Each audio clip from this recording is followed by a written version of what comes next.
It was not born out of electoral result.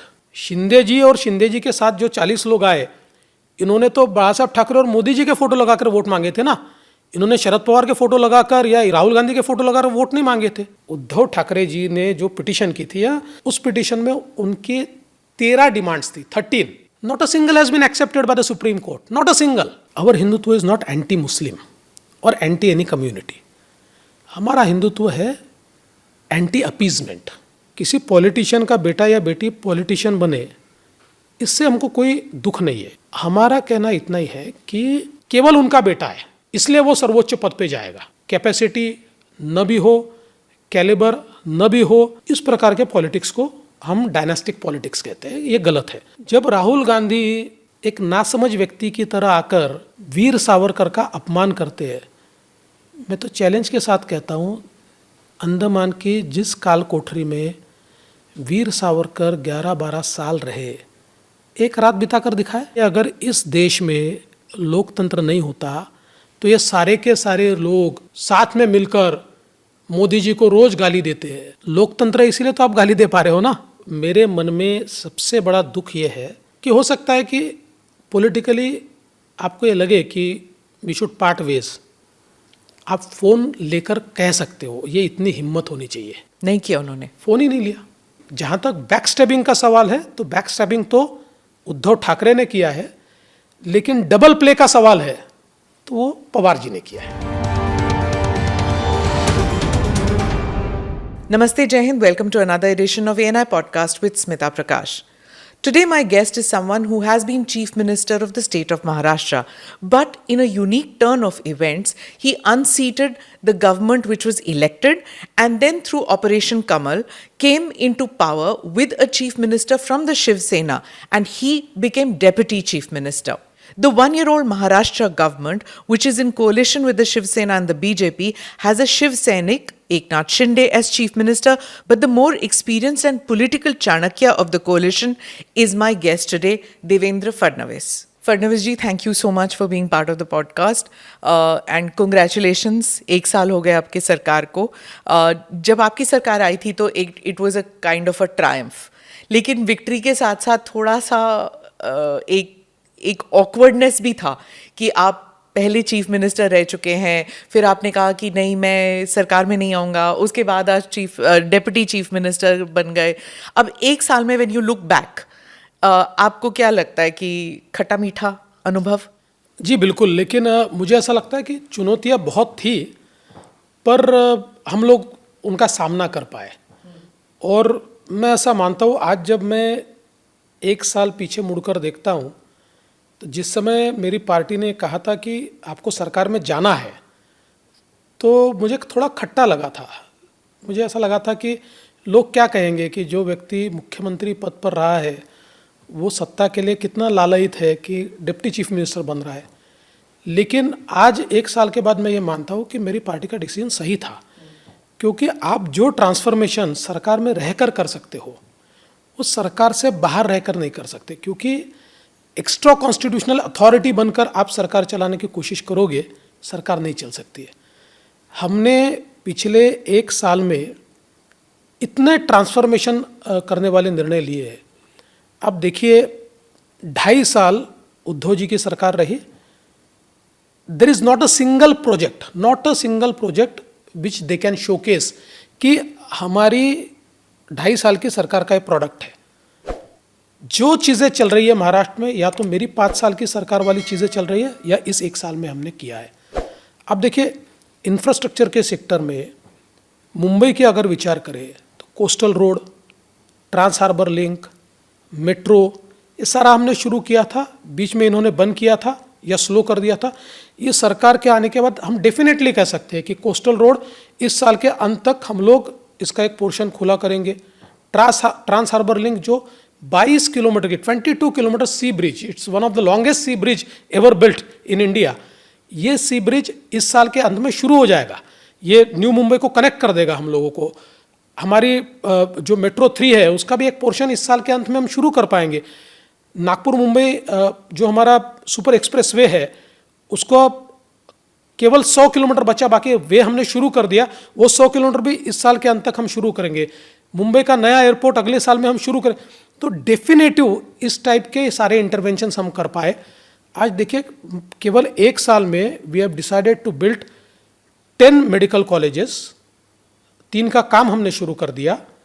इसके साथ साथ हम लोगों ने हमारी जो हेल्थ स्कीम थी उसका यूनिवर्सलाइजेशन करने का निर्णय किया। पूरे 12 करोड़ लोगों को हम 5 लाख तक अब इलाज फ्री दे रहे हैं, और उसका हमने प्रधानमंत्री जी की योजना के साथ को ब्रांडिंग कर लिया, तो उनका भी हमको फ़ायदा हो रहा है, उनकी तरफ से भी हमको पैसा मिल रहा है। तो आज एक बिल्कुल नया फैसला ये जो हमारा है, इससे बहुत लोगों को फ़ायदा होगा। या केवल मात्र एक साल में हम लोगों ने इरिगेशन में 29 रिवाइज एडमिनिस्ट्रेटिव अप्रूवल दिया। 8 लाख हेक्टेयर ज़मीन ये इरिगेशन के नीचे आएगी।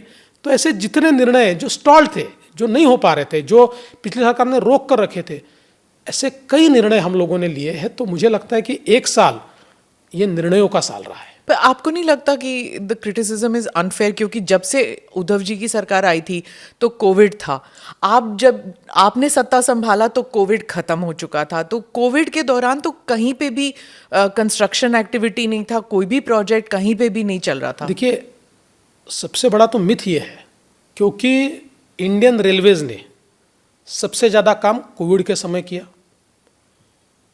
हमारे NHAI ने सबसे लंबे रास्ते कोविड के समय बनाए।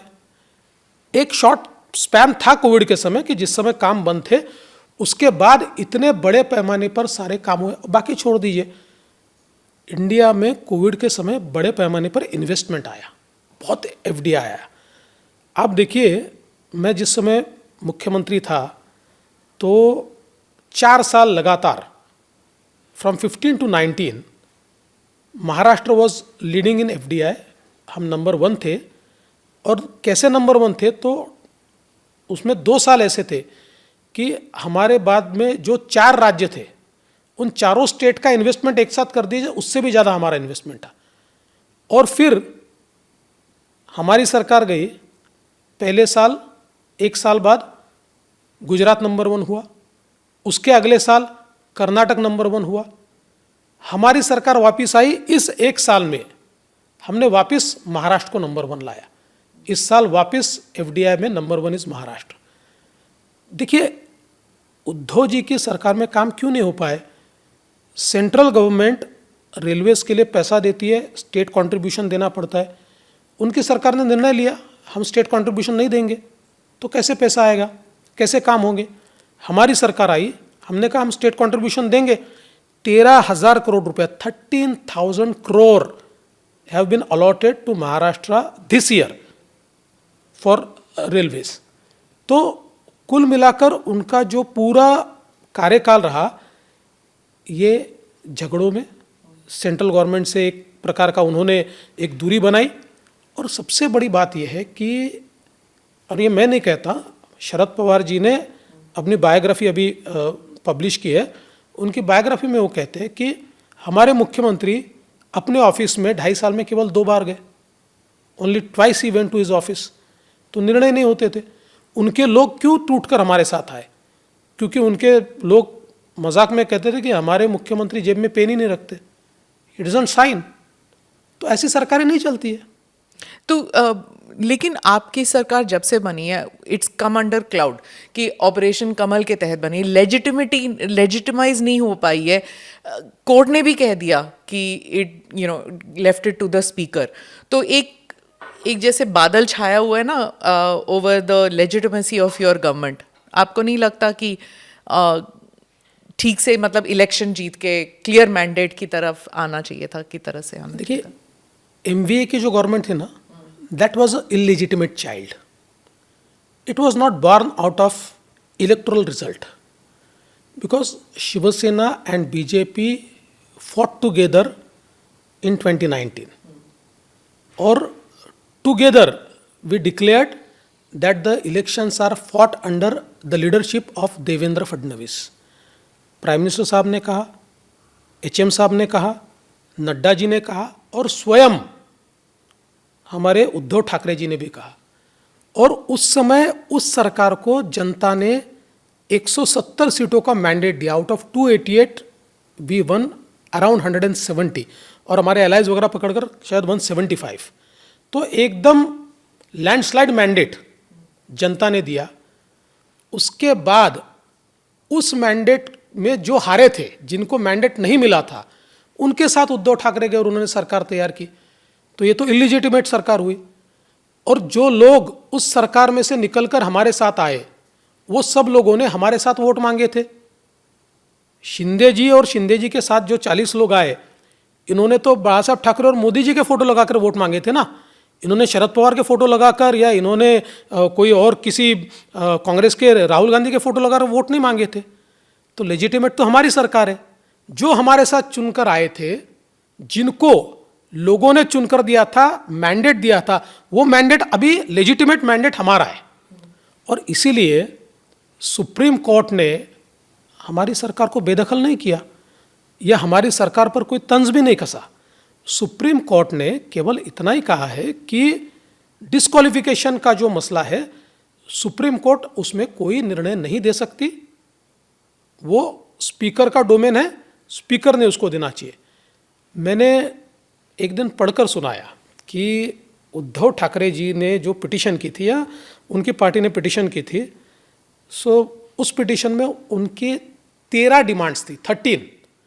Not a single has been accepted by the supreme court, not a single. तो इसका मतलब क्या है?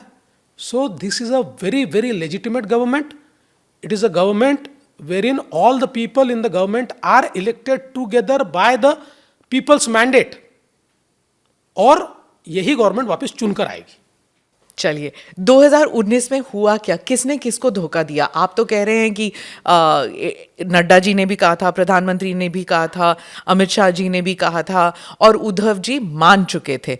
तो फिर किसने किसको धोखा दिया? शरद पवार ने दिया, उसके बाद उद्धव ने दिया, उसके बाद अजीत पवार के साथ क्या हुआ? किसने किसको धोखा दिया? देखिए, धोखा तो उद्धव जी ने दिया, क्योंकि हमारी मेजॉरिटी तो आई थी और मेजॉरिटी आने के बाद जिस समय उद्धव जी के ध्यान में आया कि नंबर्स इस प्रकार के हैं कि वो हमारे यहाँ से हटकर दूसरे दो लोगों के साथ चले जाए तो सरकार बन सकती है. ठीक है, 10 सीटें अगर हमारी ज़्यादा होती ना तो उद्धव जी ये नहीं करते, क्योंकि नंबर ऐसा फंस गया था कि उनके ध्यान में आया कि now is a point where he can fulfil his aspiration.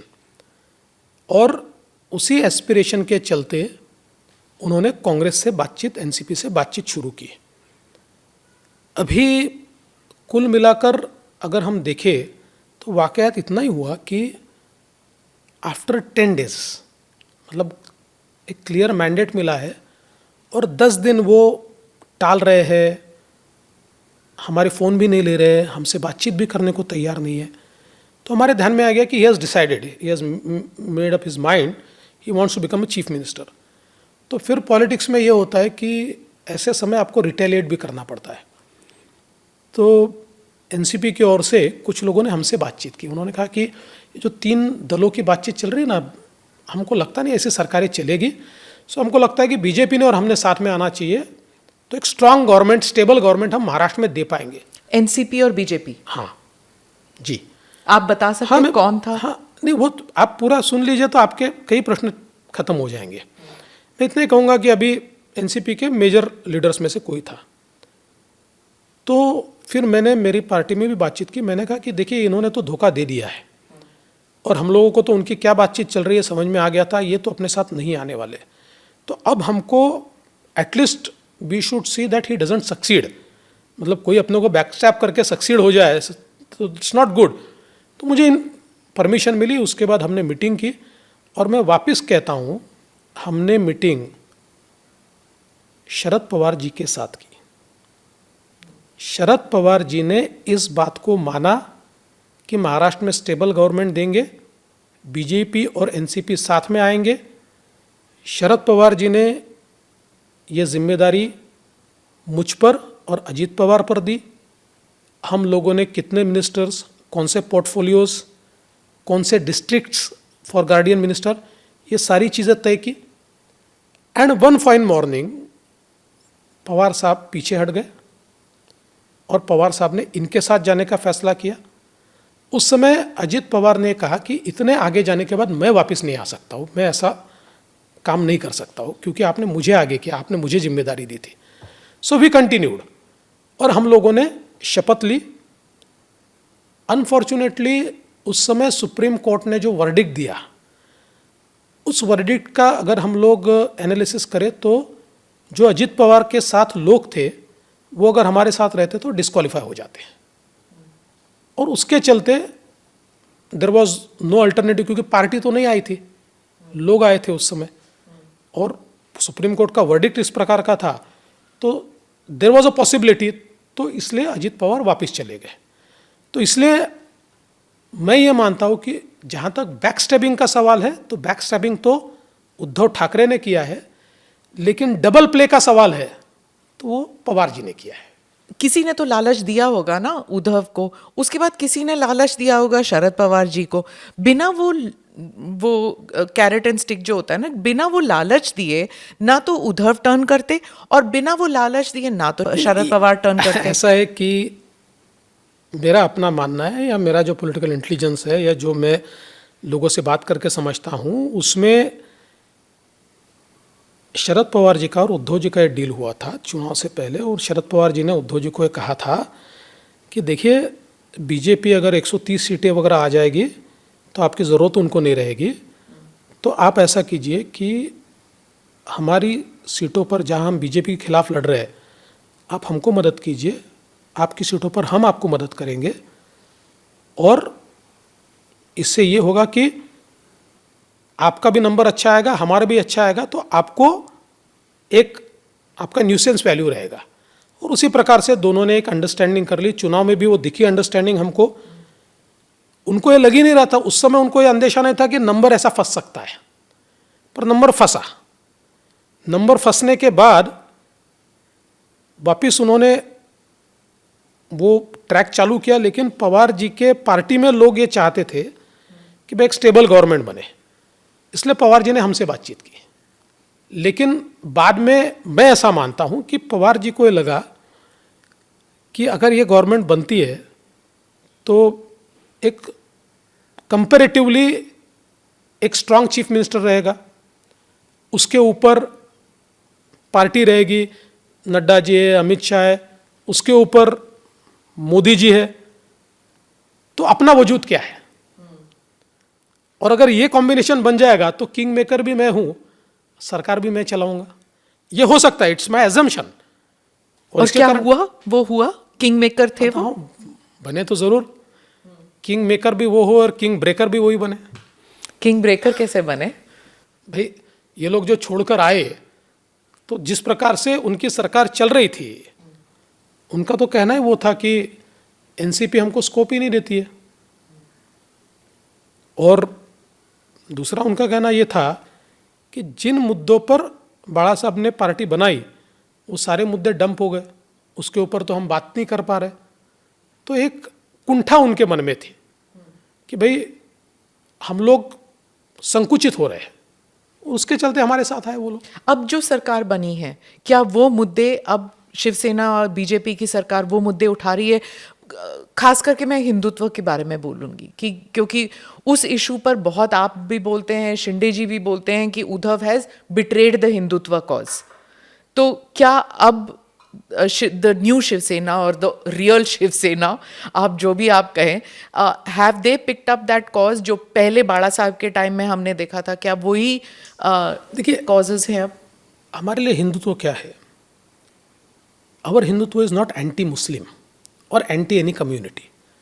हमारा हिंदुत्व है एंटी अपीजमेंट। किसी का अपीजमेंट मत कीजिए, लेट ऑल बी वन। और माइनॉरिटीज़ को भी पढ़ने का हक है, नौकरी करने का हक है, उनके लिए भी व्यवस्था खड़ी कीजिए, लेकिन वोट बैंक की राजनीति मत कीजिए, क्योंकि अपीजमेंट की पॉलिसी से देश का एक बार विभाजन हम कर चुके हैं। हम जब नाजायज मांगों के आगे अपना सिर झुकाते हैं तो देश का विभाजन होता है, ये हमने देखा है। और उद्धव जी का क्या हो गया, देखिए कि वे भी इस अपीजमेंट पॉलिटिक्स में चले गए। तो कैसे चले गए? तो हिंदू हृदय सम्राट शिवसेना प्रमुख बाला साहेब ठाकरे का हिंदू हृदय सम्राट पहले हटा दिया गया। उसके बाद शिवसेना के इतिहास में पहली बार उर्दू में कैलेंडर छपा और उस पर जनाब बाला साहेब ठाकरे लिखा गया। देखिए, बहुत छोटी बात है नहीं, छोटी बात नहीं है। जिसने शिवसेना देखी है और जो शिवसेना को जानता है उसके लिए बहुत बड़ी बात है। ये ट्रांसफॉर्मेशन है, ये वोट के लिए ट्रांसफॉर्मेशन है। देखिए, सवाल ये नहीं है मैच्योरिटी आ गई कि सेक्युलरिज्म होना नहीं चाहिए। जी, मैच्योरिटी आई तो कुछ करके दिखाइए। योजना तो आपने नहीं की, कोई योजना बनाई आपने? मुस्लिमों की पढ़ाई के लिए योजना बनाई? नहीं बनाई आपने। आपने क्या किया? अपीजमेंट की पॉलिसी शुरू कर दी। अभी मुझे बताइए, प्रधानमंत्री जी ने कॉमन सिविल कोड की बात की तो मुस्लिम पर्सनल लॉ बोर्ड वाले अखिलेश यादव के पास पहले नहीं गए, लालू प्रसाद यादव जी के पास पहले नहीं गए, ममता जी के पास पहले नहीं गए। वो सबसे पहले उद्धव जी को मिलने आए, क्योंकि एक नया सूडो सेक्युलर आउटफिट उनको उद्धव जी में दिखता है, इसलिए उनके पास वो आए हैं। तो आप बात को समझिए, ये बात जितनी सतह पर दिखती है वैसी नहीं है। नहीं, मैं एक सवाल जरूर पूछूंगी कि बाला साहेब जो है वो एक हिंदुत्व उनकी आइडियोलॉजी थी, लेकिन वो इलेक्टोरल पॉलिटिक्स में नहीं उतरे। जब उद्धव की बात आती तो वो इलेक्टोरल पॉलिटिक्स में उतर गए। तो शायद वो हिंदुत्व का जो एक वोट बैंक था वो तो बीजेपी की तरफ आ ही रहा था। तो फिर he has to carve out a new, I am just saying. नहीं, you are absolutely right. I must thank you that you brought a perfect thing. देखिए, हमको ये बिल्कुल ध्यान में आता है। ऐसा है कि आज महाराष्ट्र या मुंबई में हम देखें, और विशेष रूप से मुंबई में, तो अगर हम मुंबई की बात करें तो मुंबई में हम दोनों अलायंस में होते थे और साधारणतः नॉन मराठी वोट और मराठी वोट, इसमें नॉन मराठी का मेजॉरिटी वोट बीजेपी के कारण उनको मिलता था, मराठी वोट उनके साथ में था। इसके कारण उनको एक फ़ायदा मिलता था। बीजेपी के अलग होने से नॉन मराठी वोट में वो उतने पॉपुलर नहीं है और मराठी वोट बीजेपी के साथ है, क्योंकि मराठी वोट ये हिंदुत्ववादी वोट भी है। तो उनके ये ध्यान में आया कि देयर इज़ अ डेफिसिट, क्योंकि कांग्रेस भी तो घट गई ना। तो उनके ध्यान में आया कि देयर इज़ अ डेफिसिट। तो ये डेफिसिट कहाँ से भर के निकाल सकते हैं? तो उनके ध्यान में आया कि ये डेफिसिट माइनॉरिटी वोट से निकाल सकते हैं। और फिर माइनॉरिटी वोट मिलेगा कैसा? तो अपीजमेंट की पॉलिटिक्स से। उसके सिवा तो माइनॉरिटी वोट नहीं मिलेगा अभी, इतने जल्दी तो उनकी तरफ शिफ्ट नहीं होगा। That is why he started appeasement. It is purely political, electoral, purely electoral. ठीक है। मैं एक और बात आपने जब कही अजीत पवार के बारे में, तो अभी भी वही चर्चा चलती। वो 3 दिन गायब होते तो क्या फडणवीस जी से बात कर रहे हैं, अरे रे वो बीजेपी के साथ जाएंगे। अभी तक 1 साल हो गया पर अभी तक वही चल, 1 साल क्या, 2019 से यही बातें चल रही है। अभी भी आपकी ताल्लुकात है उनके साथ? हो सकता है कि वो स्प्लिट होके आए आपके साथ? ताल्लुकात तो है हमारे, इसमें कोई छुपा हुआ थोड़ी है। और केवल अजीत पवार के साथ क्यों, हमारे तो सभी के साथ ताल्लुकात। देखिए, महाराष्ट्र की पॉलिटिक्स में हम साउथ इंडिया की पॉलिटिक्स जैसे एक दूसरे की जान के दुश्मन नहीं है। हम लोग वी आर पॉलिटिकल अपोनेंट्स। ये बात ज़रूर है कि पहली बार संवादहीनता महाराष्ट्र की राजनीति में उद्धव जी ने लाई है। नहीं तो हम लोग एक दूसरे के साथ चाय भी पी सकते हैं, हम खाना भी खा सकते हैं, मिल भी सकते हैं। ये होता है कि अजीत पवार कभी मुझे और मुख्यमंत्री जी को मिलने आ जाते हैं, कोई एक निवेदन भी लेकर आ जाते हैं, तो 3 दिन तक चर्चाएं चलती है कि भाई ऐसा है कि एनसीपी की जहाँ तक बात है, आप एक बात ध्यान में रखिए कि इस पार्टी के मालिक शरद पवार जी हैं। शरद पवार जी के सिवा ये पार्टी हिल नहीं सकती।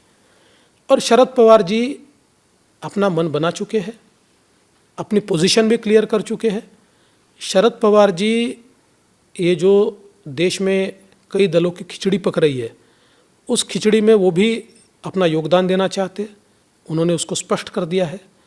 तो इसलिए मुझे लगता है कि अभी शरद पवार जी की पार्टी के साथ जाने का कोई सवाल भी नहीं उठता। और उसकी अभी हम लोग मेजॉरिटी में हैं और बहुत अच्छे तरीके से हमारी सरकार चल रही है, हमको कोई प्रॉब्लम नहीं है। हाँ, कोई सामने से आए तो हमारे दरवाजे खुले हैं। ये ऑपोजिशन यूनिटी की जब बात चल रही थी तो 2 साल पहले शरद पवार जी थोड़ा godfather kind of a role में थे, क्योंकि वो इतने सीनियर थे, सक्रिय थे पॉलिटिक्स में। लेकिन अब उनके स्वास्थ्य के कारण वो थोड़ा बैक सीट ले रहे हैं। सुप्रिया सूले को भेजा उन्होंने। तो अगर एनसीपी इस ऑपोजिशन यूनिटी का हिस्सा बनती भी है तो not really a leadership role, वो लालू यादव ने ले लिया, वो ममता ने ले लिया, शरद पवार जी अब बैक सीट में आ गए हैं, तो उनका एनसीपी का क्या वजूद है उस यूनिटी में? नहीं, आप शायद शरद पवार जी को जानते नहीं है। और देखिए, he has health reasons but he is fit. ऐसे शरद पवार जी आज भी घूमते हैं और मुझे ऐसा लगता है कि at his age is politically totally alert. देश के उन पॉलिटिशियंस में उनका शुमार होता है कि जो राजनीति को सिरे से जानते हैं, आज भी होता है। इसलिए हाँ, ये वो ज़रूर चाहते हैं कि जैसे सारी फैमिली पार्टीज़ में होता है कि एक लीगेसी अपनी ट्रांसफ़र होनी चाहिए, तो उस लीगेसी को ट्रांसफ़र करने के लिए उन्होंने सुप्रिया जी को आगे किया। देखिए, अगर वो बैक सीट में जाना चाहते ना तो सुप्रिया जी को अध्यक्ष बनाते, प्रदेश का बनाते, देश का बनाते।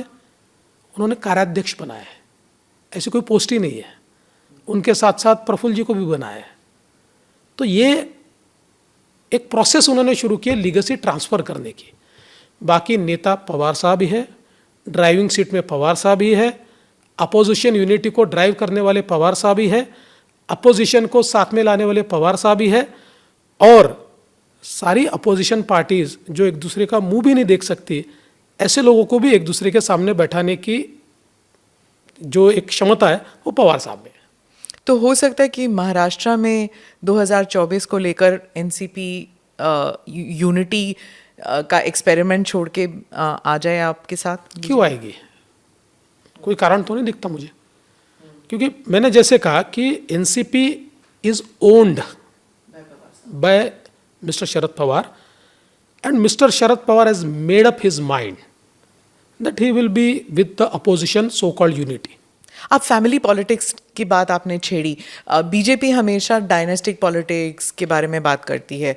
कांग्रेस का मजाक उड़ाती है शहजादा करके, केसीआर के बारे में, सपा के बारे में।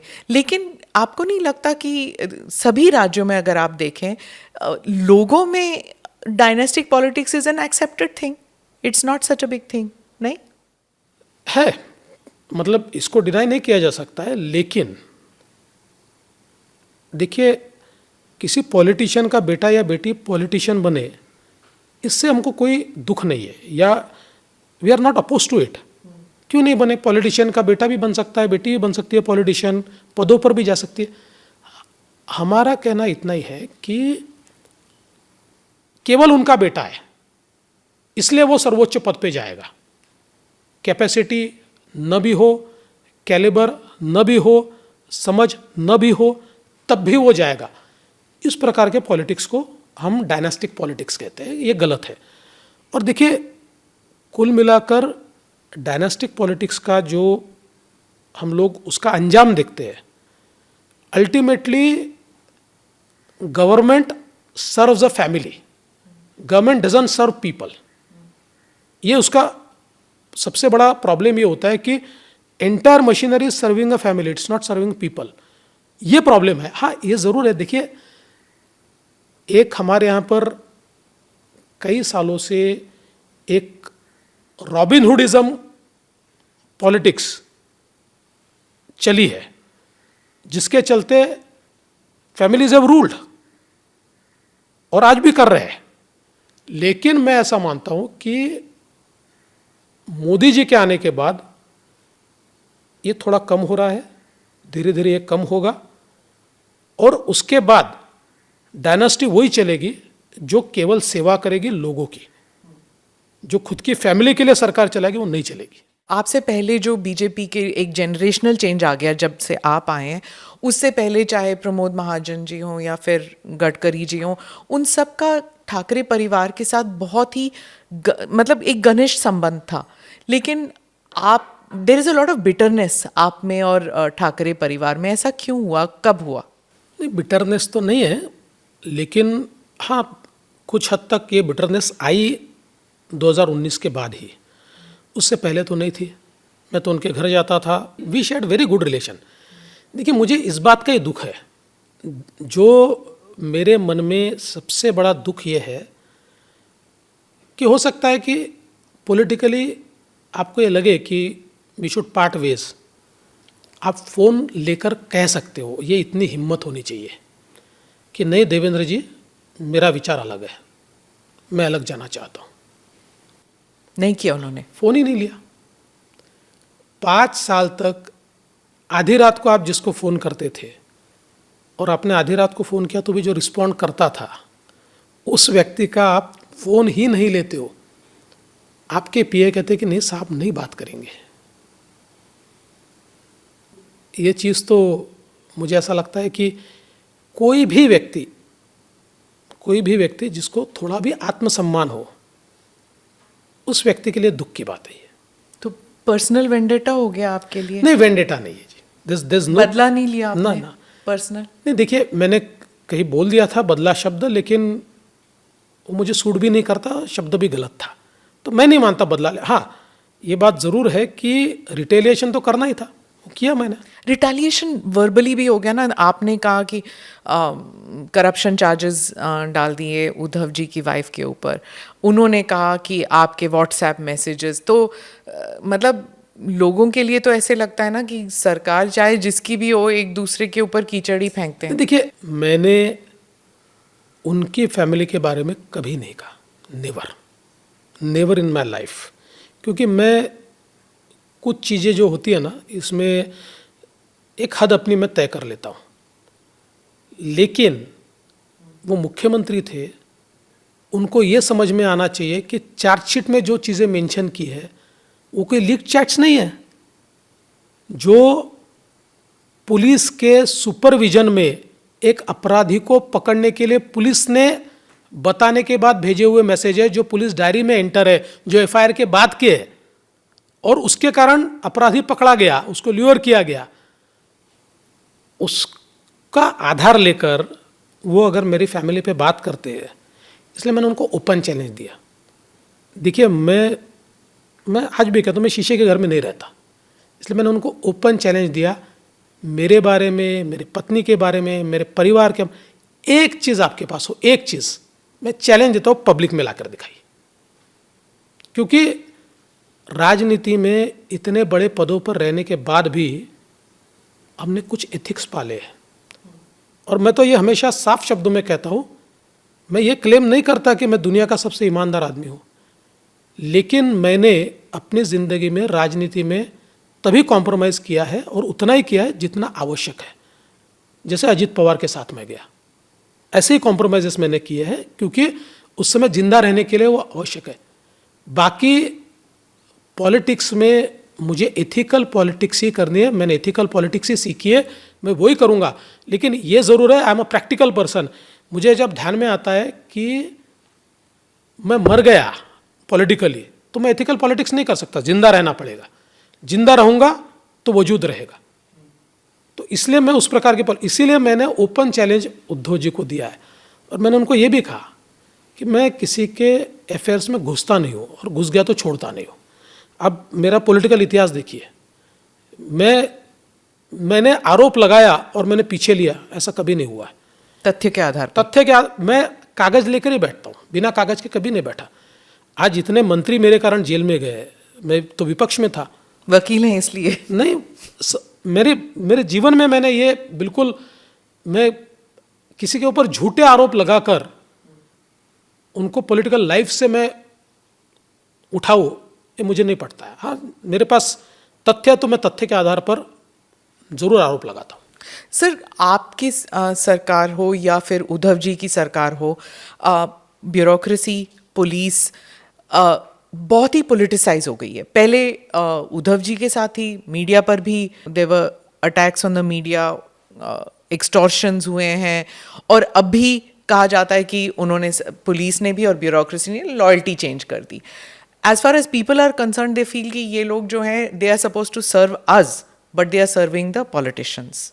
नहीं, मेरा अपना मानना है कि मैं कभी भी किसी को टारगेट करने के लिए पुलिस का उपयोग नहीं करता। इससे पहले भी 5 साल में राज्य का होम मिनिस्टर रहा हूँ। जब चीफ मिनिस्टर था तो I was also home minister. अभी 1 साल से मैं होम मिनिस्टर हूँ। मैं किसी को टारगेट नहीं करता हूँ। मैंने कभी भी पुलिस का गलत इस्तेमाल नहीं किया है। हाँ, जहाँ पर तथ्य बाहर आएंगे, जहाँ पर कंप्लेंट्स आएंगी, जहाँ पर कोर्ट कहेगा यू हैव टू इंक्वायर, जहाँ पर कोर्ट कहेगा you have to register FIR, I have to do it. What else can I do? तो अब ऐसे स्कैम अगर बाहर आएंगे कि कोविड के समय आपने जंबो कोविड सेंटर खोल दिया, और अब जब ध्यान में आता है कि 35 डॉक्टर्स, उनको जब मेल भेजा जाता है तो they respond that we applied but we are never employed, और उनके नाम से सैलरीज चल रही है पूरे कोविड के दरमियान, then who was serving? Was there any doctor, or whether the compounders were managing? Then who is responsible for the deaths in the COVID center? तो इन्वेस्टिगेशन चल रहे हैं अब। चल रहा है, चलेगा, करना पड़ेगा। अब इसको कोई वेंडेटा पॉलिटिक्स बोलेगा तो ठीक है। पर सर, ये will it be taken to its end, Yeah. और इज इट जस्ट कि एक डंडा किसी के सिर पे रख के, और कभी हम देखते नहीं, फिर वो सीबीआई में चला जाता है, इधर चला जाता है, इट गोज, सारे केसेस ऐसे ही होते हैं। नहीं, ऐसा नहीं है। देखिए, हमारी सिस्टम कोई फंसता नहीं है, कोई पॉलिटिशियन फंसता नहीं है। नहीं, ऐसा नहीं है। हमारी सिस्टम में टाइम लगता है। देखिए, ये सिस्टम का दोष है, ये हमको मानना पड़ेगा, समय लगता है। लालू जी का 93 का चारा घोटाला, उसमें उनको सजा 2013 में हुई है, 14। That is a problem. और अब उनको JP of the unity move माना जा रहा है। हाँ जी।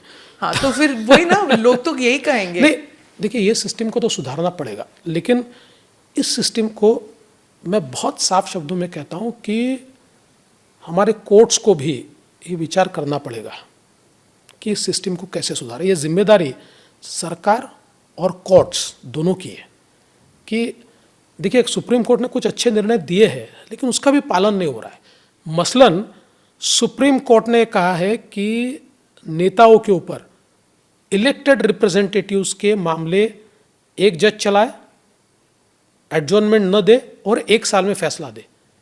अब सुप्रीम कोर्ट के इस आदेश का पालन नहीं हो पा रहा है, तो इस सिस्टम को सुधारना पड़ेगा। कोर्ट को भी सुधारना पड़ेगा और सरकार को भी सुधारना पड़ेगा। बीएमसी इलेक्शन पे आती हूँ, कब करेंगे? इतना डिले कर दिया, क्यों किया? हमारे हाथ में नहीं है, हमने डिले नहीं किया है। हम लोग भी चाहते हैं चुनाव हो। ऐसा है कि उद्धव जी की ही पार्टी ने कई पिटिशंस की है, एक रिजर्वेशन की भी पिटिशन चल रही थी। ये सारी पिटिशन कोर्ट ने एक साथ टैग कर दी और एक स्टेटस को दिया। उस स्टेटस को के कारण चुनाव नहीं हो पा रहे हैं। तो कोर्ट जिस समय स्टेटस को विड्रॉ करेगा और जजमेंट देगा, तभी वो हो पाएगा। इसलिए जब लोग हमको पूछते हैं, और मुझे तो बहुत आश्चर्य होता है, उद्धव जी कहते हैं कि आप इलेक्शन क्यों नहीं करते? अरे भाई, आप लोगों ने पिटिशन की है, आप विड्रॉ कर लो तो स्टेटस को हट जाएगा। ये डबल बात क्यों करते हो, डबल स्पीक क्यों करते हो? ये कोई राज्य सरकार के हाथ में नहीं है, सुप्रीम कोर्ट। और मैं ये मानता हूं कि अक्टूबर नवंबर तक केस का फैसला आ जाएगा और चुनाव भी हो जाएंगे, और हम भी चाहते हैं चुनाव हो जाए इसी साल। हाँ, मुझे लगता है। देखिए, it's a pure guess, because I being a lawyer, मैं जब किसी केस की ओर देखता हूं तो साधारणतः जो सुप्रीम कोर्ट का टाइम फ्रेम होता है, उस हिसाब से मुझे लगता है कि ये हियरिंग पे आ जाएगी और शायद फैसला हो जाएगा। तो आप शिवसेना के साथ लड़ेंगे बीएमसी इलेक्शन, या फिर अलग लड़ेंगे? नहीं, हम लोग शिवसेना के साथ में लड़ेंगे। और एमवीए का क्या है? आप समझते हैं कि वो अलग अलग लड़ेंगे कि साथ? देखिए, क्योंकि वहां से अलग अलग स्टेटमेंट्स आ रही हैं। मुझे ये लगता है कि एमवीए जो है स्ट्रैटेजिक अलायंस करेगा। स्ट्रैटेजिक अलायंस का मतलब ये होता है कि कुछ जगह पर अगर वो अलायंस करे तो उनको नुकसान है, हमको फायदा है। ऐसी जगह पर वो अलग लड़ेंगे। कर सकते हैं ऐसे? हाँ, अलग, बिल्कुल। कहीं पे अलग, कहीं के एक हाँ, साथ? एकदम तो कर सकते हैं। मैसेजिंग कैसे जाती है? नहीं, देखिए, पॉलिटिक्स में निर्णय पहले होता है और मैसेजिंग बाद में होता है। अच्छा, मुंबई 150 का जो स्लोगन है, जी इज इट स्टिल ऑन? हाँ, 100% सॉन। नड्डा जी ने स्लोगन दिया था। हाँ जी, हम मुंबई जीतेंगे अच्छे तरीके से। और प्लेटफॉर्म क्या होगा? वही हिंदुत्व? देखिए, हिंदुत्व ये पोल प्लेटफॉर्म नहीं है। मैं वापस कहता हूँ, वो तो हमारी विचारधारा की बात है। हम तो हिंदुत्ववादी है ही, तो उसके भरोसे हम वोट नहीं मांगते। हम वोट तो विकास के भरोसे मांगते हैं। और पिछले भी चुनाव में आपने देखा होगा, जिस समय मैंने एक पोल कैंपेन लीड किया था और हमने एक बड़ी जंप मुंबई में ली थी, उस समय भी पूरे भाषण में मैं सिर्फ विकास की बात करता था, ऑलवेज। अब यू इवन से औरंगजेब, उनको भी ले आते हैं आप, तो फिर कैसे हुआ फिर कि सिर्फ विकास? औरंगजेब और विकास तो दूर तक उसका कोई रिश्ता नहीं है। हमारे विकास में औरंगजेब रोड़ा है। देखिए, कैसे? मैं बता रहा हूँ, उनको मरे बड़े साल हो गए। वही मैं कह रहा हूँ, मैं वही समझाने की कोशिश कर रहा हूँ। क्या होता है कि कई बार नेशनल मीडिया और स्पेशली इंग्लिश मीडिया ये हमारे मराठी के भाषणों को पूरा सुनता नहीं है और आउट ऑफ कॉन्टेक्स्ट कोई चीज़ कोट कर देता है और फिर वही एक नरेटिव बनता है। मैंने क्या कहा था कि देखिए, अचानक महाराष्ट्र में कुछ जिलों में औरंगजेब का स्टेटस रखना शुरू हो गया, उनके फ़ोटो लगने शुरू हो गए, उनके फ़ोटो लेकर प्रोसेशन निकलना शुरू हो गया। तो औरंगजेब तो कोई हमारे हीरो नहीं है और भारतीय मुसलमानों के भी हीरो नहीं है, उनके डिसेंडेंट्स भी यहाँ नहीं है। वो टर्किक मंगोल थे, तो टर्किक मंगोल तो हमारे यहाँ फैमिलीज कितनी निकलेगी पूरे देश में, तो ये तो कोई उनकी औलादे भी नहीं है। इतने सालों के बाद अचानक इतने लोग ये स्टेटस रखने लगे, तो मैंने कहा कि मेरे मन में शंका है कि औरंगजेब की इतनी औलादे कैसे पैदा हो गई, उनकी औलादे तो है नहीं।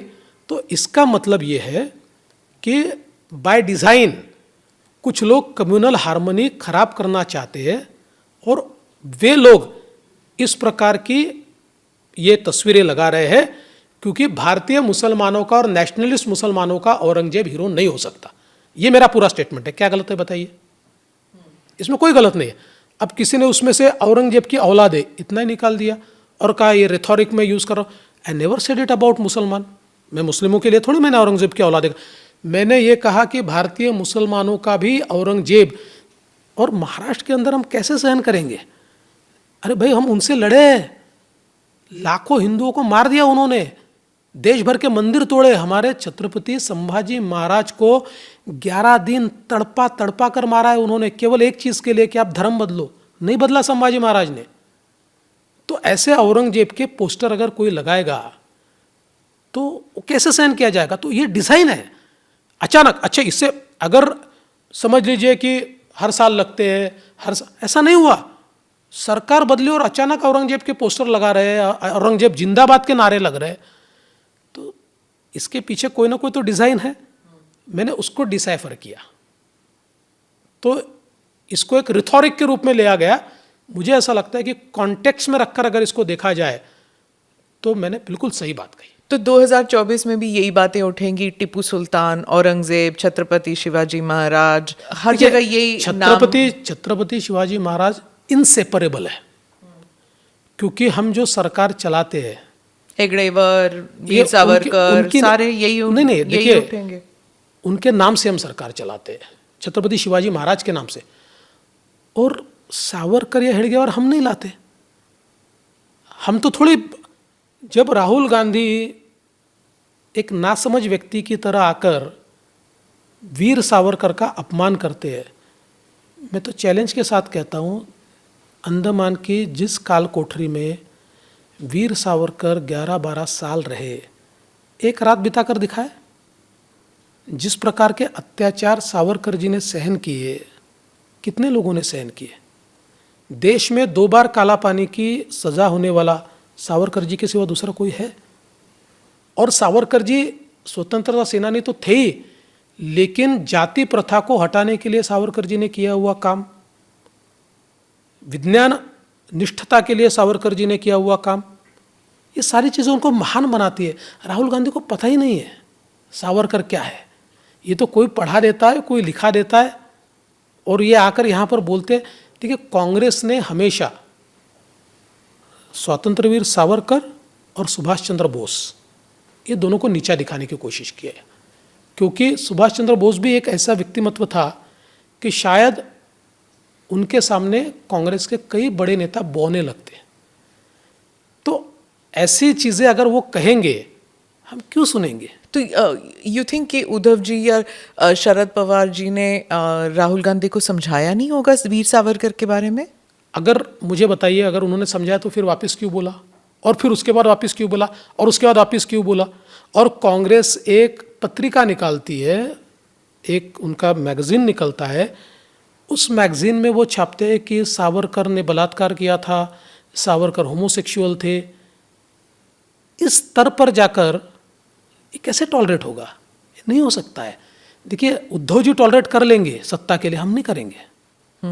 कर्नाटका में सावरकर का वो चैप्टर भी निकाल दिया है जो ये राहुल गांधी करवा रहे हैं, वो कर रहे हैं, उनके लोग कर रहे हैं। मैंने बहुत साफ शब्दों में कहा, आप सावरकर का चैप्टर निकाल सकते हो, देशवासियों के दिल से सावरकर को नहीं निकाला जा सकता, महाराष्ट्र के लोगों के दिल से सावरकर को नहीं निकाला जा सकता। आप सावरकर या हेडगेवार उनके बारे में are you spreading information, disinformation को हटाने के लिए कुछ कर रहे हैं आप? देखिए, ज़रूरत नहीं है। मुझे ऐसा लगता है कि जितनी किताबें सावरकर जी पर लिखी हुई है, उतनी शायद ही कम लोगों पर लिखी हुई है। तो नए सिरे से हमको कोई इन्फॉर्मेशन देने की आवश्यकता नहीं है, लोग उसको जानते हैं। हाँ, डिसइन्फॉर्मेशन का हम जवाब देते हैं। और जहाँ तक हेडगेवार जी का सवाल है, तो राष्ट्रीय स्वयंसेवक संघ की ये नीति रही है, आप हम पर पत्थर फेंकिए, आप हमको गाली दीजिए, आप कुछ भी कीजिए, हम तो राष्ट्र निर्माण के कार्य में लगे हैं, हम अपना काम करते रहेंगे। और इतने बार बैन लगाने की कोशिश हुई, गाली देने की कोशिश हुई, संघ बढ़ता है, संघ कम नहीं होता। 2024 में क्या कुछ ये सुनने में आया है कि कुछ शिव सैनिक हैं जो कहते हैं कि हम बीजेपी में लोटस के अंडर अगर हम लड़ें तो we will win, Modi ji अगर हमारे लिए कैंपेन करेंगे तो वी विल विन, सिर्फ शिवसेना के बलबूते हम शायद ना जीत पाए? क्या ऐसे आप मिल रहे हैं लोगों से जो ऐसे कह रहे हैं? देखिए, मैं पहले तो इस बात को साफ कर देना चाहता हूं कि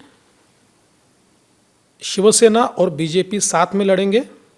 शिवसेना के लोग शिवसेना के सिंबल पर लड़ेंगे, बीजेपी के लोग बीजेपी के सिंबल पर लड़ेंगे, और मोदी जी दोनों के लिए कैंपेन करेंगे, और मोदी जी दोनों को चुनकर लाएंगे।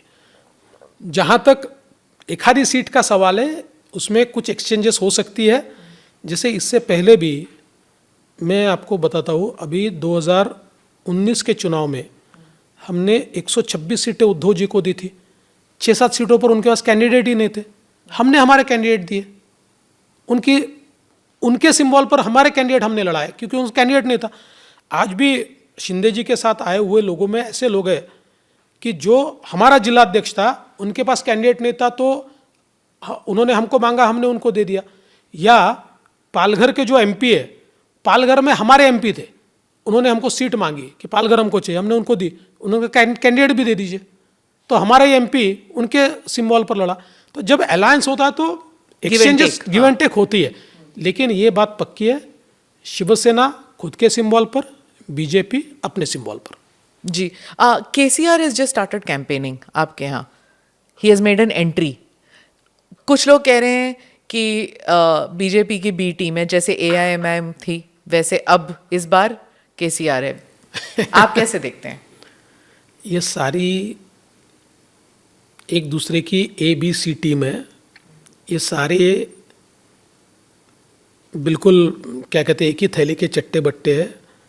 और जब भी कोई नई स्पेस तैयार करने की कोशिश करता है तो उसको बीजेपी के साथ जोड़ दिया जाता है। जहाँ तक केसीआर का सवाल है, देखिए केसीआर जी में और हम में फ़र्क क्या है। केसीआर जी के राज्य में बीजेपी बंडी संजय के नेतृत्व में आंदोलन कर रही थी। मैं भी कई बार गया, 2 बार मेरी सभा को परमिशन नहीं मिली, बंडी संजय को केवल सभा ले रहे इसलिए जेल में डाला गया।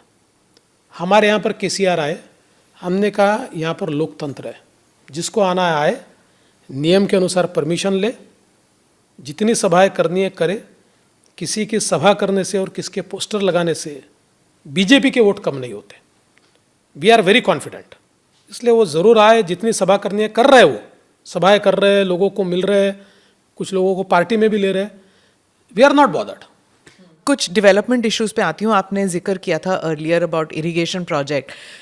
Y is water management not priority in Maharashtra? कभी सूखा पड़ता है, नासिक में वगैरह हमने देखा हुआ है, पानी की इतनी किल्लत होती है, उसके बाद जब बारिशें आती हैं मुंबई डूब जाता है। ऐसे क्यों होता है कि वाटर मैनेजमेंट जो है वो कभी भी प्रायोरिटी नहीं रहा महाराष्ट्र में? देखिए, महाराष्ट्र की ज्योग्राफी ऐसी है कि more than 50% of Maharashtra is drought prone. 50% Maharashtra में हम लोग हमेशा ड्राउट देखते हैं, और 50% महाराष्ट्र ऐसा है कि जिसमें से कोकण है, जहाँ बहुत ज़्यादा बारिश होती है, हाँ। लेकिन इसका सारा पानी वेस्ट फ्लोइंग रिवर से सी में चला जाता है, ये महाराष्ट्र की ओर आता ही नहीं है। इसलिए पानी की किल्लत महाराष्ट्र में हमेशा रही है। जब मैं मुख्यमंत्री था उस समय 2 चीज़ें इसके ऊपर हमने की। एक तो हमने जलयुक्त शिवार की योजना की, वाटर कंजर्वेशन की, और उसका वैलिडेशन, ये अभी जो रिपोर्ट आई है केंद्र सरकार ने रिलीज़ की है 18-19 की रिपोर्ट वाटर लेवल की, और केंद्र सरकार की रिपोर्ट में द ओनली स्टेट इन 18-19 जहाँ पर वाटर टेबल बड़े पैमाने पर बढ़ा है वो महाराष्ट्र है। और उन्होंने नंबर 1 पर हमको रखा है क्योंकि हमने महाराष्ट्र के 22,000 गाँवों में साइंटिफिकली वाटरशेड को ट्रीट करके वहाँ पर हमने जलयुक्त शिवार का काम किया, वाटर कंजर्वेशन का काम किया। उसी के कारण एक ड्राउट प्रूफिंग हमको उसके माध्यम से हम कर पाए। लेकिन वो that is not enough. MVA ने उसी प्रोग्राम के ऊपर इन्वेस्टिगेशन चालू किया, किया लेकिन था? कुछ नहीं कर पाए। उन्होंने इन्वेस्टिगेशन किया, इन्वेस्टिगेशन में कुछ भी नहीं कर पाए, कुछ नहीं, नथिंग, कुछ नहीं मिला उनको। हाँ, ये ज़रूर किया उन्होंने, 2.5 साल बंद रख दिया उसको इन्वेस्टिगेशन के नाम पर। अभी हम वापस आए, हमने वापस शुरू किया क्योंकि पब्लिक डिमांड बहुत ज़्यादा थी उसकी।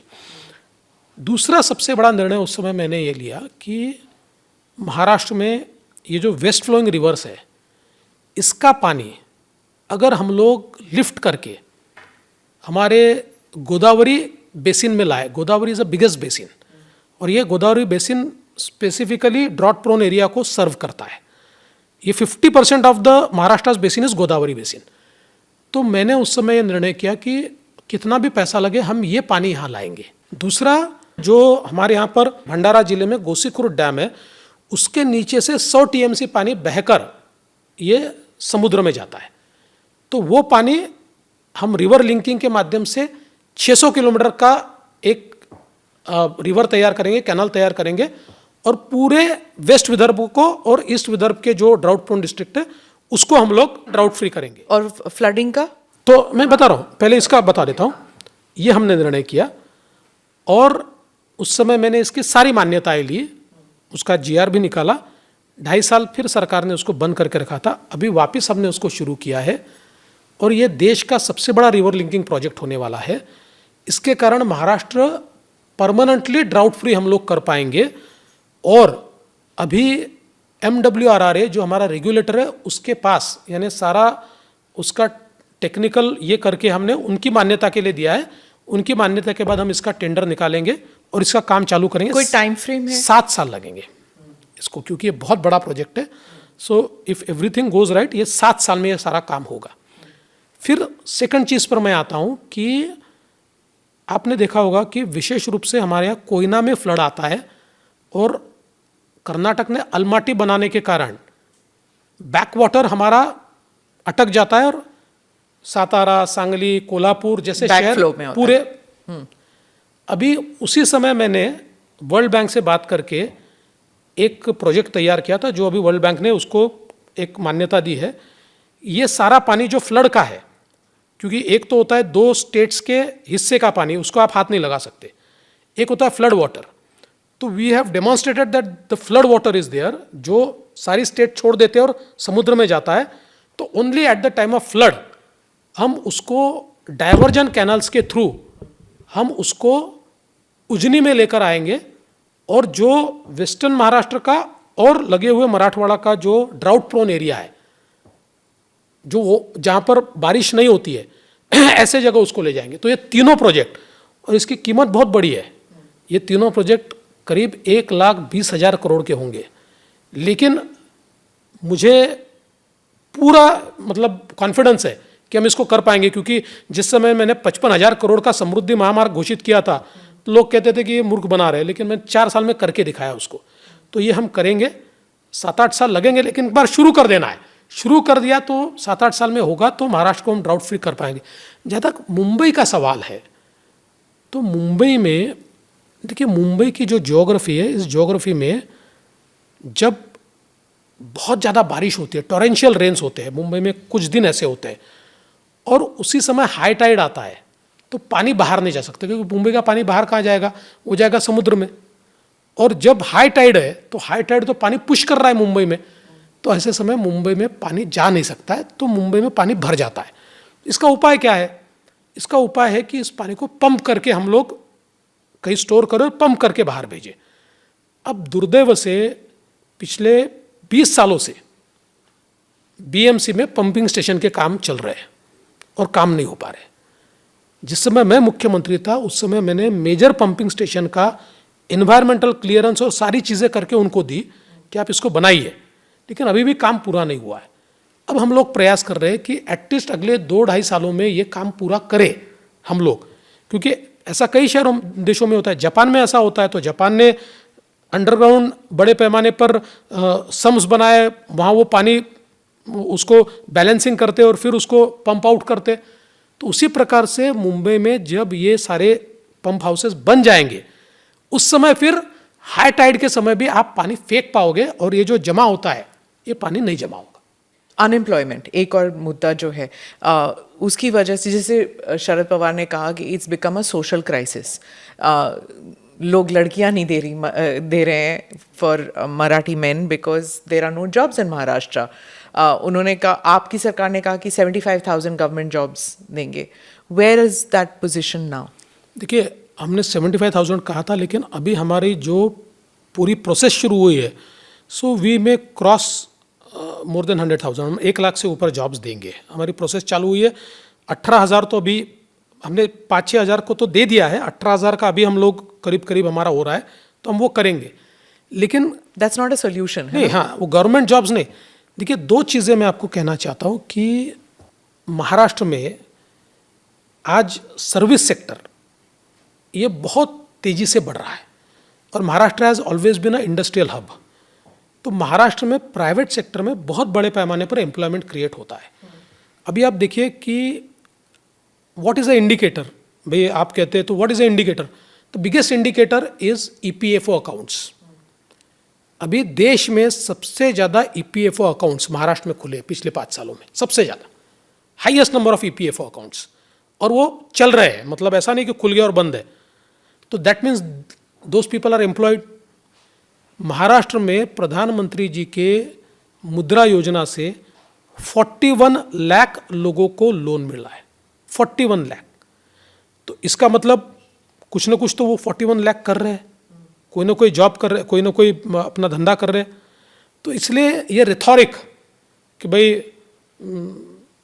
यहाँ पर लड़कियाँ नहीं मिल रही, गलत है, बिल्कुल गलत है। ये देखिए, 2 चीज़ें, मतलब एक हमारा फैशन है हमारे देश में, महंगाई पे बोलना और बेरोजगारी पे बोलना।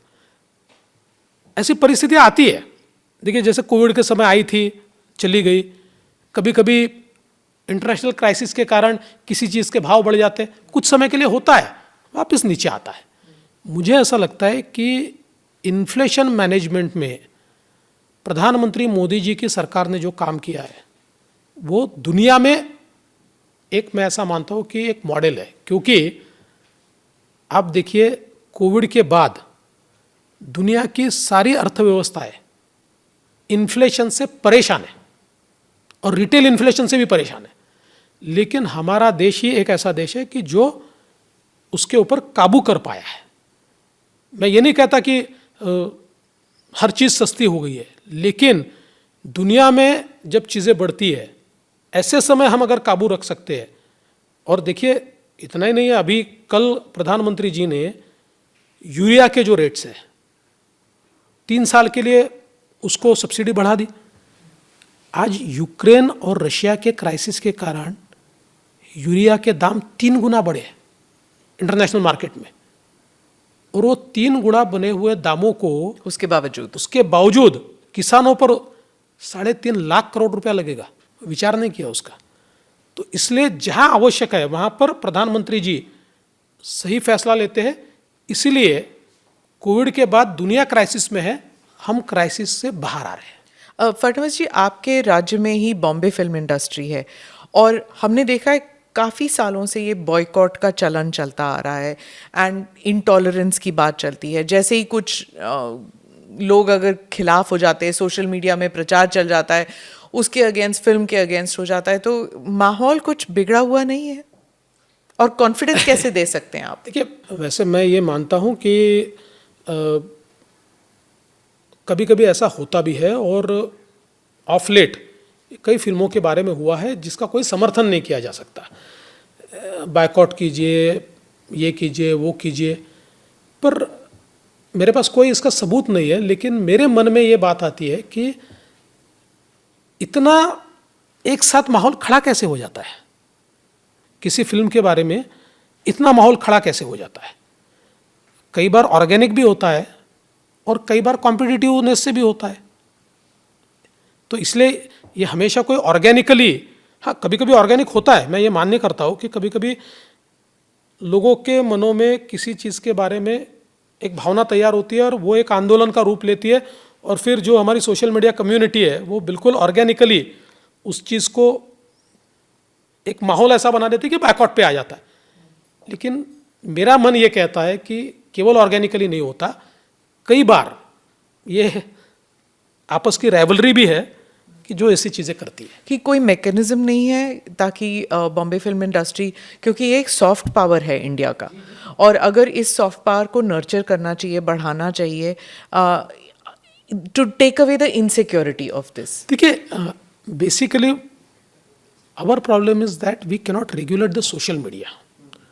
हम ये उनको कहते हैं, और हमने ये कंसिस्टेंट भूमिका ली है, पिछले समय भी ली और आज भी ली है, कि सेंसर बोर्ड ने जिस फिल्म को सेंसर सर्टिफिकेट दिया है उस फिल्म को चलने से कोई रोकेगा नहीं, और हम किसी को रोकने नहीं देंगे।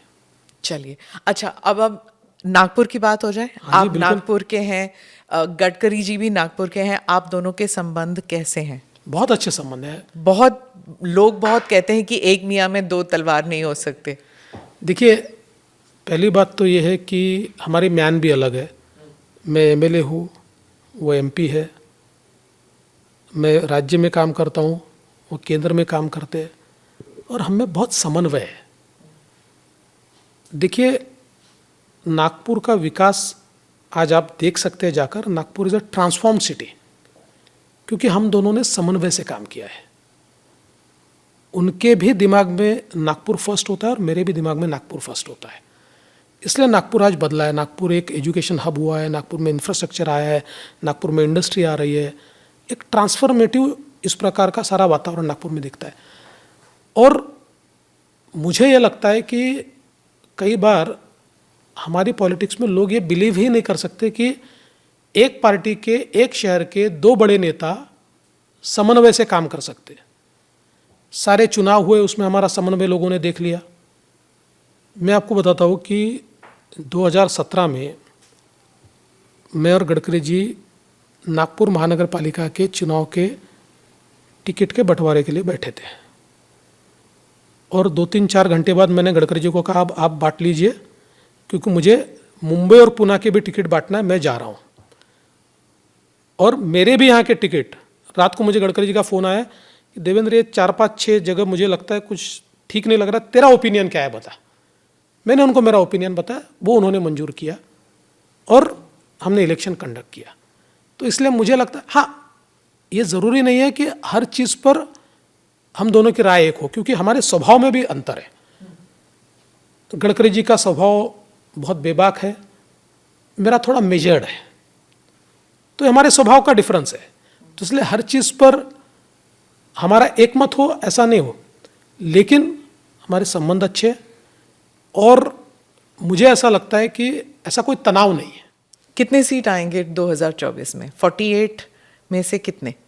देखिए, हम 2 बार 42 सीट्स जीत चुके हैं, उससे नीचे तो नहीं आएंगे। 43 नियर सैचुरेशन हो चुका था ना, अगर आप कोलैबोरेशन की तो बात उससे करें। इसीलिए मैं उससे नीचे नहीं आएंगे, आगे ही जाने की कोशिश है। नहीं, पर उस वक्त तो आप चीफ मिनिस्टर थे।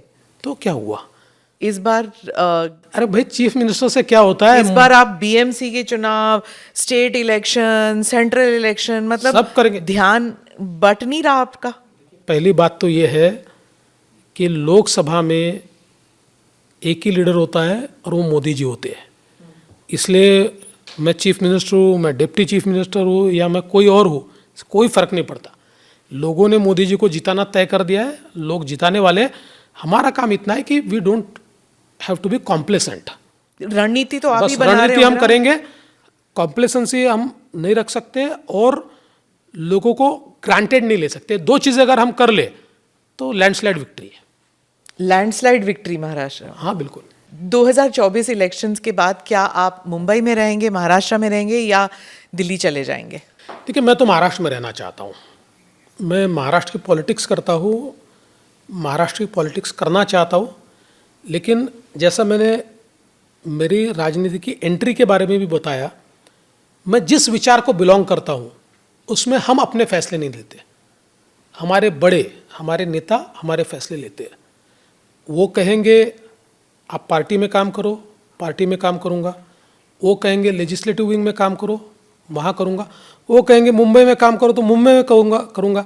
वो कहेंगे दिल्ली में करो तो दिल्ली में करूँगा। वो कहेंगे तमिलनाडु में करो तो वहाँ भी जाकर करूँगा। तो इसलिए मुझे ऐसा लगता है कि फैसला तो उनको करना है। मेरा चॉइस आप पूछेंगे तो मैं महाराष्ट्र में काम करना चाहता हूँ। क्या यही पद्धति आप या यही रूल्स हैं जो जूनियर लेवल पर जो बीजेपी अभी अभी ज्वाइन करते हैं, क्या आप उनको भी यही सीख देते हैं that they have to work anywhere? जी, मैं बिल्कुल उनको ये, देखिए हम लोग तो साईं बाबा हमारे यहाँ मंदिर है और साईं बाबा को हम लोग मानते हैं। तो साईं बाबा के मंदिर में जाने के बाद वहाँ 2 शब्द लिखे होते हैं, श्रद्धा और सबूरी। श्रद्धा तो आप जानते हैं, सबूरी का मतलब है पेशेंस। तो इसलिए अपने काम पर श्रद्धा होनी चाहिए और पेशेंस होना चाहिए। 2 चीज़ें रहेगी तो पॉलिटिक्स में आप आगे ही जाओगे, पीछे नहीं जाओगे। महाराष्ट्र के चाणक्य शरद पवार माने जाते थे, लेकिन जिस तरह आपने पिछले साल ऑपरेशन कमल करके आप सरकार को ले आए, अब चाणक्य आप हैं क्या? नहीं जी, मैं बहुत छोटा आदमी हूँ, मैं चाणक्य वगैरह नहीं हूँ। ये बात ज़रूर है कि जब कोई मेरे साथ गलत व्यवहार करता है, कोई मुझे धोखा देता है, तो मैं याद रखता हूँ, अपना समय आने की राह देखता हूँ। अपना समय आने की राह, तो फिर उस वक्त भी आपने कहा था कि इस वक्त आने पर बताऊंगा। अब वक्त आ गया, बता दीजिए। कुछ चीज़ें तो बताई ना आपको, बाकी चीज़ों का वक्त आना है। जी, थोड़ा सा पर्सनालिटी के बारे में बताइए आप, that when you join politics, आपका गोल क्या था और आप उसको कितना आप अचीव कर पाए हैं? देखिए, सच बात तो यह है कि मैं विद्यार्थी परिषद में काम करता था और पॉलिटिक्स में आने का कोई मन नहीं था। मैं तो I wanted to become a lawyer. मैं लॉ कॉलेज में पढ़ भी रहा था उस समय और आंदोलन भी उस समय चल रहे थे। मतलब मैं 18 साल का था तब विद्यार्थी परिषद के आंदोलन में कश्मीर में हम लोग तिरंगा झंडा लगाने के लिए गए थे। राम जन्मभूमि के आंदोलन में मैं था, 18 दिन में जेल में भी था। 20 साल की उम्र में मैं जेल में था राम जन्मभूमि के आंदोलन में। सारी कार सेवाओं में मैं गया, जितने आंदोलन हुए उन आंदोलनों में गया, लेकिन फिर भी पॉलिटिक्स में आने का कोई विचार नहीं था। सो while I was in final year, मुझे उससे थोड़ा पहले मुझे एक दिन हमारे विद्यार्थी परिषद में जो हमारे नेता हुआ करते थे, उन्होंने कहा जी फैसला हुआ है कि आपको कल से बीजेपी में काम करना है। तो मैंने कहा था मुझे पॉलिटिक्स में जाना नहीं है, I don't want to go to politics. लेकिन उन्होंने कहा भाई अपन जिस विचारधारा में काम करते हैं उसमें अपने वरिष्ठ अपना विचार करते हैं, वो जहाँ जो काम देते हैं वो काम अपन लोग करते हैं, तो आपको जाना पड़ेगा। तो मैं आ गया बीजेपी में। तो मैं जब 22 साल की उम्र में when I was in law final, तो मुझे इलेक्शन लड़ने को कहा गया। देखिए, पहले तो जब इलेक्शन लड़ने को कहा उस समय मेरी उम्र पूरी नहीं थी, आई वॉज नॉट 21, मेरा कंप्लीट नहीं था और 21 कंप्लीट लगता था। लेकिन फॉर्चुनेटली इलेक्शन आगे बढ़ा, वो 94th अमेंडमेंट वगैरह आई तो इलेक्शन आगे बढ़ा। तो मैं एलिजिबल हो गया, मुझे लड़ने को कहा तो मैं लड़ लिया, मैं चुनकर आया। फिर 5 साल मैंने अपोजिशन में था, बहुत अच्छा काम किया, वापस चुनकर आया तो उस समय मैं सीनियर हो गया था तो मेयर बन गया। तो फिर मेयर के रूप में अच्छा काम किया, 2 बार मेयर बना। तो पार्टी को लगा कि मैं एमएलए बन सकता हूँ तो मुझे एमएलए का टिकट दिया, तो 5 बार एमएलए बना। फिर बाकी everything is a history. Party में अलग अलग पदों पे काम किया मैंने। मैं युवा मोर्चा में नेशनल वाइस प्रेसिडेंट रहा, फिर महाराष्ट्र में पार्टी का जनरल सेक्रेटरी रहा, फिर महाराष्ट्र बीजेपी का प्रेसिडेंट मुझे बनाया और उसके बाद पार्टी को लगा तो मुझे चीफ मिनिस्टर बनाया। Family, how important is family? क्योंकि आपकी पत्नी जो हैं वो कॉर्पोरेट सेक्टर में थी और she is a homemaker also. तो आप मुझे बताइए कि एज अ पॉलिटिशियन क्या is there any time for family life and how important is it to have a balanced life? देखिए, आप अगर मुझे पूछे तो it is very important to have a balance life. लेकिन आप दूसरा सवाल अगर मुझे पूछेगी कि क्या मेरा लाइफ बैलेंस्ड है, तो मैं कहूँगा नहीं है। क्योंकि पॉलिटिक्स में जितना समय घर को देना चाहिए मैं नहीं देता हूँ, मेरी वाइफ को भी नहीं देता हूँ, मेरी बेटी को भी नहीं देता हूँ। ये मेरा नसीब है कि वो बहुत ज़्यादा कंप्लेंट नहीं करते, थोड़ा गुस्सा दिखाते, लेकिन मुझे लेट गो करते तो ठीक से मेरा चल रहा है। ये टफ जॉब है एक्चुअली, और बीजेपी में और ज़्यादा टफ है।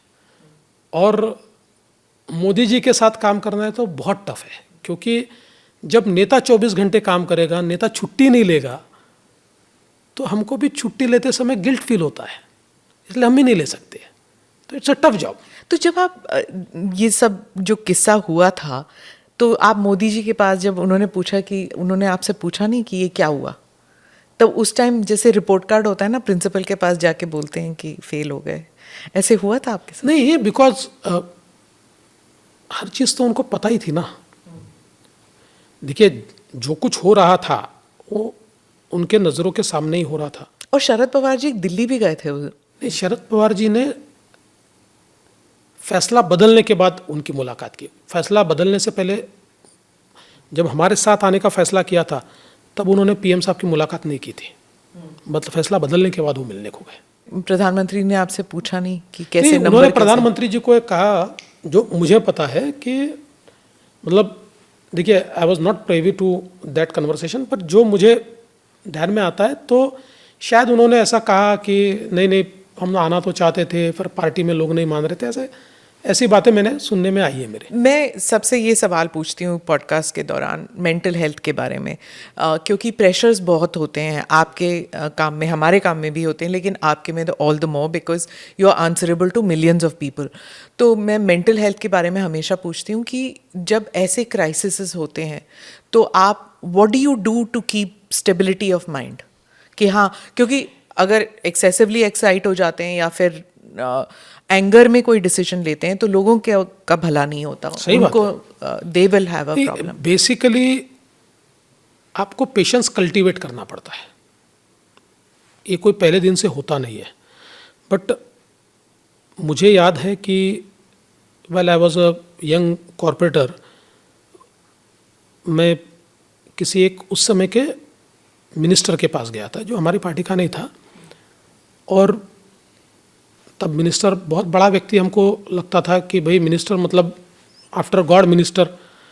तो कई लोग वहाँ उनको घेर कर थे, कोई उनसे बातचीत कर रहे थे, कोई आपने ये नहीं किया, आपने वो नहीं किया।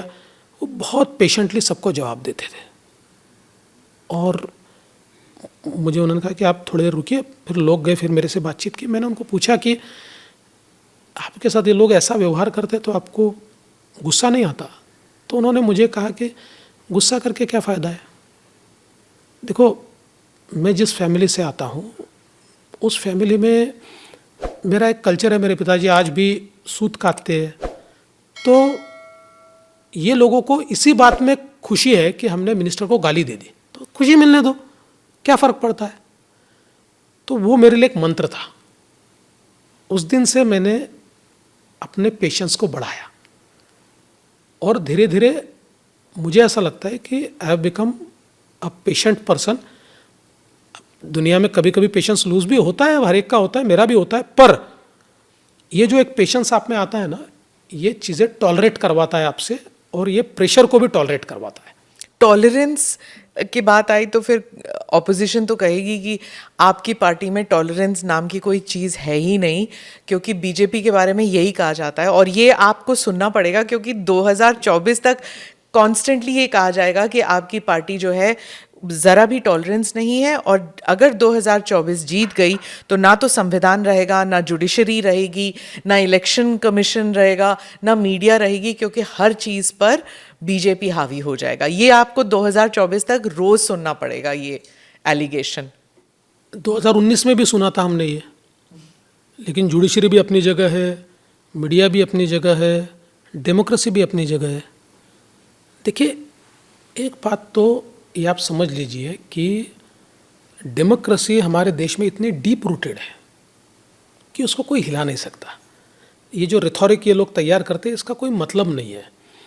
एक ज़माना था हम भी कह देते कि लोकतंत्र खतरे में। अरे भाई, लोकतंत्र को समाप्त करने की कोशिश इंदिरा जी ने करके देखी।